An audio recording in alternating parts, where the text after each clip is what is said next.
ప్రపంచంలో అత్యంత గొప్ప దేశంగా, ఈ ప్రపంచంలో అత్యంత ఉన్నతమైన దేశంగా ఉన్నటువంటి దేశం ఏంటి అనంటే భారతదేశం. ఈ భారతదేశం అనేది విశ్వ సృష్టి ఆరంభంలో ఉన్నటువంటి మూలంలో ఉన్నటువంటిది ఏంటంటే భారతదేశం. ఈ మొత్తం ఈ జగత్తుకి 11 అవతారాలు ఉంటాయి కదా! 11 కదా! ఆ 11 అవతారాలు ఎక్కడి నుంచి ఎళ్ళినయి అంటే కేవలం భారతదేశం నుంచి వెళ్ళినయి. అవునా కాదా? అవునా కాదా? శ్రీ మహావిష్ణువు తన 11 అవతారాలు తీసుకుంటాడు కదా! 10, 11? ఆ! దశ అదే మీరు వింటున్నారా? లేకుంటే పంటున్నారా అని చెప్పేసి నేను 11, 11 అని చెప్పేసి 4 సార్లు అన్నా. మీరు 10, 10 అని చెప్పేసి అనలేకపోతున్నారు. అంటే మీరు వింటలేరు. అవునా? 10 ఉంటాయా? 11 ఉంటాయా? 10 ఉంటాయి కదా! అదే 10 అవతారాలు ఎక్కడి నుంచి వెళ్ళినాయి మొత్తం? కేవలం భారతదేశం నుంచి వెళ్ళినాయి. ఎందుకు ఇది? ఇది ఒక ఊరికి ట్రాన్స్‌ఫార్మర్ ఎట్లయితే ఉంటదో, ప్రతి ఇంటికి ట్రాన్స్‌ఫార్మర్ నుంచి ఎట్లయితే వెలుతురొస్తదో, అవునా కదా! ట్రాన్స్‌ఫార్మర్ నుంచి లైట్‌కి ఎలక్ట్రిసిటీ ఇంట్లో మెయిన్ నుంచి ప్రతి గదికి చేరుతది కదా! అంతేనా? అట్లనే ఈ భారతదేశం అనేది ప్రపంచానికి ట్రాన్స్‌ఫార్మర్ లాంటిది. ఓకే. కాబట్టి ఇంత పుణ్యభూమిలో పుట్టడం అనేది మనకు మాత్రమే చెల్లింది. అవునా కాలేదా? అర్థమైందా కాలేదా? మీకు క్రిస్టియానిటీకి సంబంధించిన వ్యక్తి అతి పెద్ద వ్యక్తిగా ఉన్నటువంటి ఒక వ్యక్తి ఉంటున్నారు. అతన్ని ఏమంటామంటే పోప్ అంటారు. ఓకే. పోపు ఒకసారి భారతదేశం వచ్చినప్పుడు ఈ నేలపైన పడుకొని ఎయిర్‌పోర్ట్‌లో దిగగానే ఈ నేలపైన పడుకొని తన తలను నేల కానించి ముద్దు పెట్టుకున్నాడంట. అర్థమైందా కాలేదా?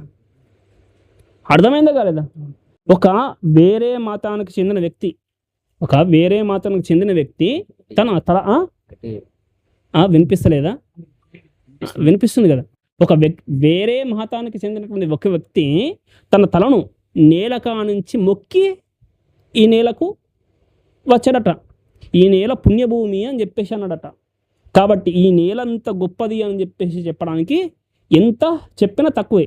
ఈ దేశంలో ఒకవేళ నాగరికత లేకపోతే ఈ దేశానికి బ్రిటిష్ వాళ్ళు వచ్చేవారు కాదు. ముస్లింల దండయాత్రలుగా వచ్చేవి కావు. అర్థమైందా కాలేదా? నేనేమన్నా అంటే ఈ దేశంలో ఒకవేళ నాగరికత లేకపోతే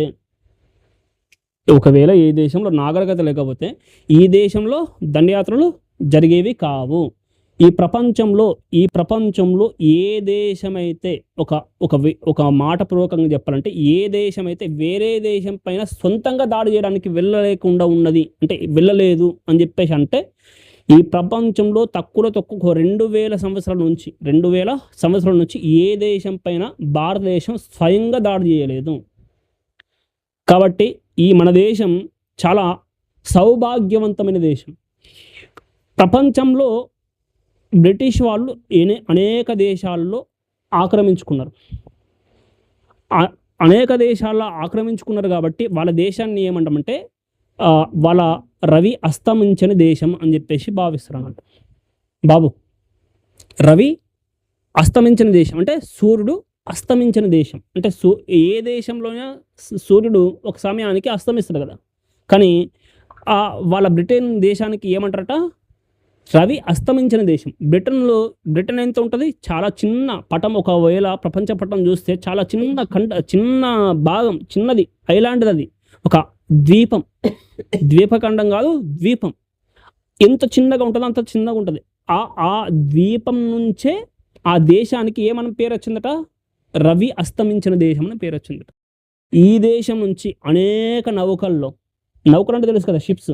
ఆ నౌకల్లో ఆ దేశానికి, బ్రిటన్ దేశానికి దాదాపుగా $65 ట్రిలియన్ ఇక్కడ నుంచి తీసుకెళ్ళట. $65 ట్రిలియన్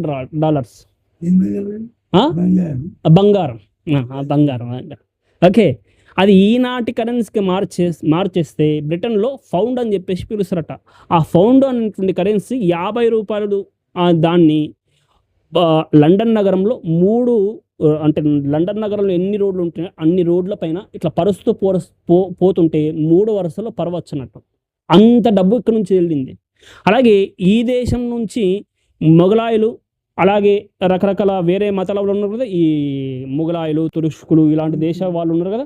ఇక్కడ నుంచి నాదిర్ షా అని చెప్పేసి ఒక రాజు ఈ దేశం పైన అనేక సార్లు దండయాత్ర చేసి 210 ట్రిలియన్ డాలర్స్ తీసుకెళ్ళాడంట. ఎప్పుడు బ్రిటిష్ వాళ్ళు రాకన్నా ముందు. ఓకే, ఈ భారతదేశం యొక్క ఆదాయం, ప్రపంచం ఆదాయం యొక్క 100 రూపాయలు అనుకుందాం. ప్రపంచం యొక్క ఆదాయం 100 రూపాయలు అనుకుందాం.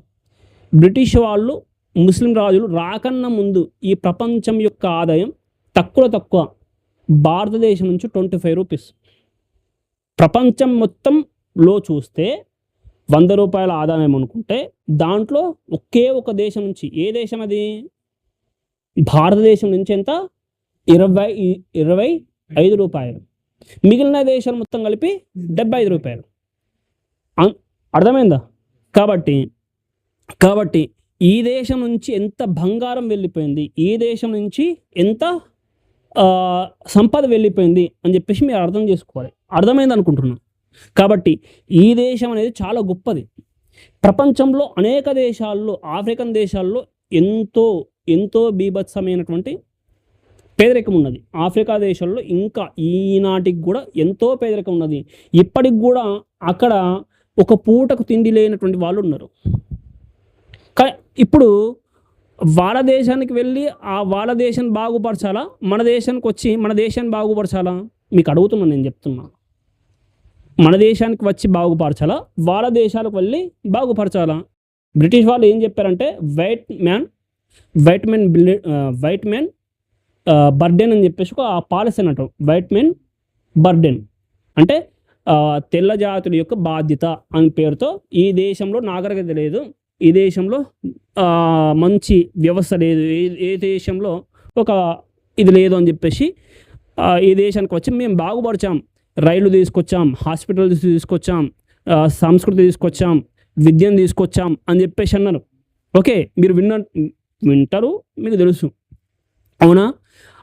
నేను అడుగుతున్నా, ఆఫ్రికా దేశాల్లో ఇప్పటికి కూడా ఈనాటికి కూడా చాలా ఒక పూటకు తిండి లేనటువంటి దేశాలు ఉన్నాయి ఇంకా. కానీ ఆ దేశాలకు వెళ్ళాలా, ఈ మన దేశానికి రావాల్సిందా? మన దేశానికి రావాలా? ఏ దేశానికి వెళ్ళాలి?